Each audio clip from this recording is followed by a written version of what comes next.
Bueno, en este vídeo vamos a ver los factores ecológicos, más concretamente los factores abióticos.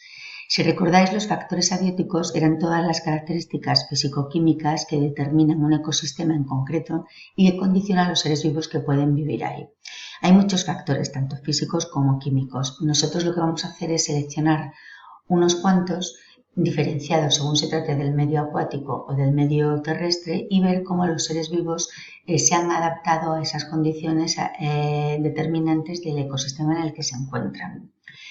Vamos a empezar por el medio terrestre. El medio terrestre, en la superficie terrestre, áreas continentales, realmente hay una gran variedad de factores abióticos diferentes, por lo que hay una gran variedad de seres vivos.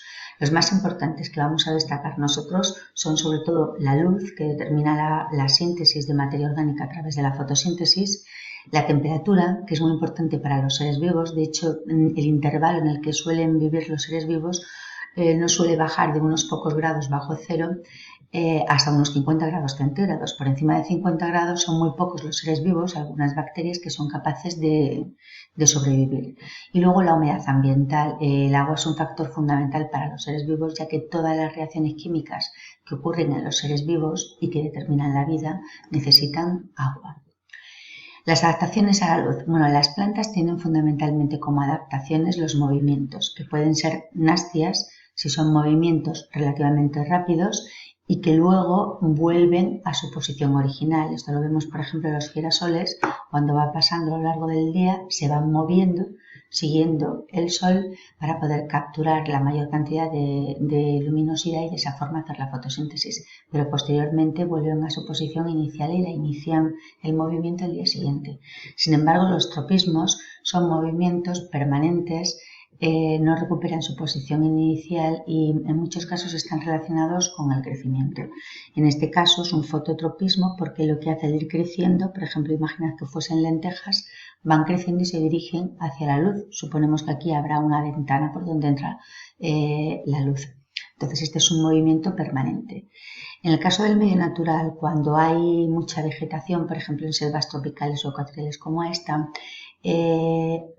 podemos observar una estratificación de las plantas. La luz entra a distinta profundidad, de manera que en las partes bajas que tenemos aquí es donde llega menos cantidad de luz. Entonces las plantas que aparecen aquí abajo tienen hojas muy grandes, aumenta su superficie foliar para poder capturar la mayor cantidad de intensidad lumínica. En otros casos tenemos las plantas trepadoras que lo que hacen es buscar la luz subiendo, trepando por los troncos de los árboles de distintas maneras y así acercarse a la luz. En el caso de los animales, lo que hacen es adaptar sus comportamientos, sobre todo los animales nocturnos. Aquí, por ejemplo, tenemos un murciélago que lo que hace es alimentarse de plantas cuya flor está abierta también por la noche. Es otra adaptación que también pueden tener las plantas.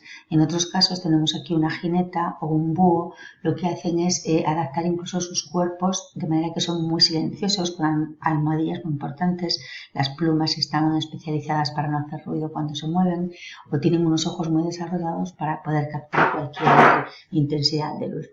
En el caso de algunos reptiles también son capaces de detectar infrarrojos, entonces detectan a sus presas aun cuando no las vean. A la temperatura, las plantas, la adaptación fundamental, sabes que es el tener hoja caduca u hoja perenne. La hoja caduca lo que hacen es en la época fría se pierden todas las hojas y quedan reducidos a la mínima parte del árbol capaz de resistir las condiciones ambientales. Entonces se quedan aquí en un estado de vida latente hasta cuando la temperatura es nuevamente adecuada, pues empiezan a salir las hojas para hacer una fotosíntesis de manera intensa y crear las flores para poder reproducirse. En el caso de los árboles con hoja perenne, como por ejemplo las gimnospermas que tenemos aquí, lo que hacen es reducir la superficie foliar, por eso tienen las hojas en forma de aguja para evitar así la pérdida de agua por evapotranspiración. O tienen también unas cubiertas, una cutícula muy dura con numerosas resinas para reducir también esta evapotranspiración y protegerle del frío externo. Fijaros aquí que vemos los árboles cómo empiezan a cambiar el color de las hojas, cambiando los pigmentos que la perderán, y estos que se mantienen tan verdes son gimnospermas de hoja perenne. Los animales hay dos grupos importantes, los que llamamos homeotermos, aves y mamíferos. Estos son capaces de mantener su temperatura corporal independientemente del medio, por eso pueden vivir en cualquier hábitat, tanto frío como cálido, aunque presentan adaptaciones adicionales. Por ejemplo, algunos de ellos hibernan, como este topillo o este ratoncillo que vemos aquí, o los osos. La época de fría reducen su actividad a lo mínimo, de esa manera tienen un menor consumo de energía. Sin embargo, los poiquilotermos, que son peces anfibios reptiles y la mayoría de los invertebrados, no son capaces de regular su temperatura corporal, depende del medio externo, entonces en invierno baja mucho su temperatura. No tienen más opciones que o hibernar, como por ejemplo aquí vemos a estos caracoles invertebrados, o emigrar hacia zonas más cálidas, o en muchos casos lo que hacen es adaptar sus ciclos de vida. Entonces cuando llega el invierno mueren. En toda la primavera y el verano y parte del otoño han cubierto su ciclo con una fase reproductora, con crías, etc. y en invierno muere. Esto pasa muchos invertebrados, por ejemplo mosquitos, no tenemos en invierno.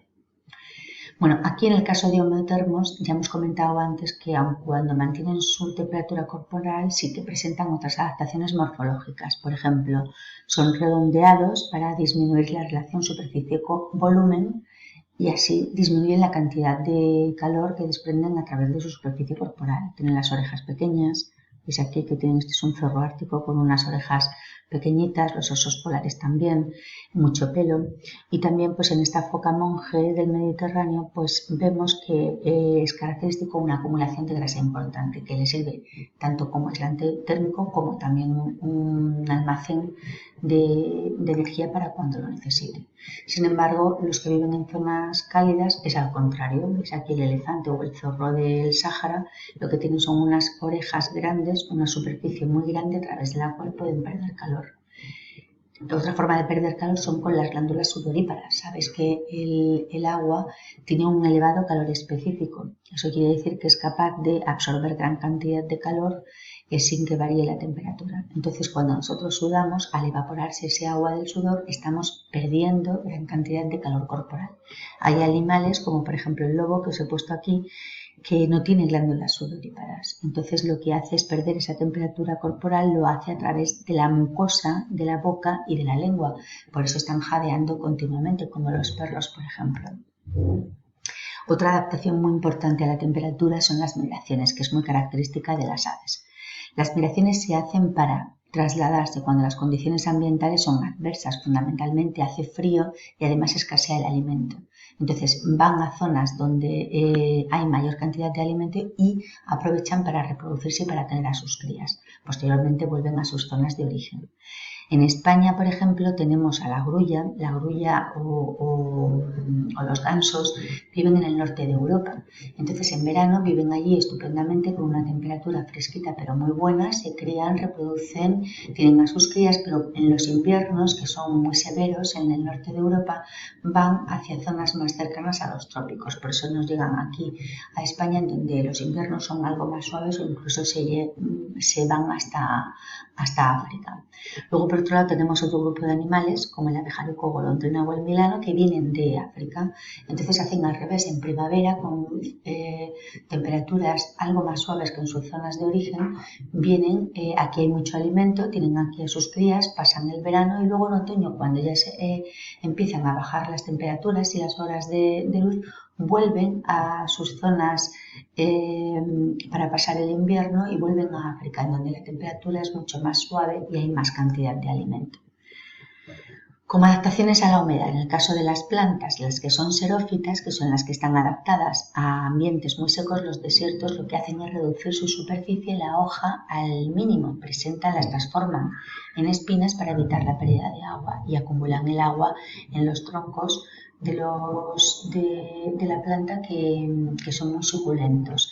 En el caso de las hidrófilas, que viven en zonas con abundantes lluvias, pues no tiene importancia perder agua, por eso tienen cutícula muy fina, muchos estomas.